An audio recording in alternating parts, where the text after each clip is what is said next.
திருப்பத்தூர் மாவட்டம் கந்தளி ஒன்றியம் தோரணம்பதி ஊராட்சிக்குட்பட்ட குமாரம்பட்டி பகுதியில் திவாகர்நாத் என்பவருக்கு சொந்தமான கம்ப்யூட்டர் சாம்பிராணி தயாரிக்கும் தொழிற்சாலை செயல்பட்டு வருகிறது. இந்த நிலையில் இன்று விடியற்காலை 3 மணி அளவில் திடீரென மின்கசிவு காரணமாக தீ விபத்து ஏற்பட்டு தொழிற்சாலை முழுவதும் தீப்பற்றி எரிய தொடங்கியது. இதுகுறித்து அருகில் இருந்தவர்கள் திருப்பத்தூர் தீயணைப்பு நிலையத்திற்கு தகவல் தெரிவித்தனர். அதன் பேரில் சம்பவ இடத்திற்கு விரைந்து சென்ற தீயணைப்புத்துறை வீரர்கள் தீயை அணைக்கும் பணியில் ஈடுபட்டனர்.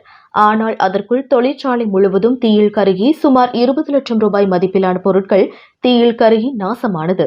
இதுகுறித்து திருப்பத்தூர் கிராமிய போலீசார் வழக்கு பதிவு செய்து விசாரணை நடத்தி வருகின்றனர்.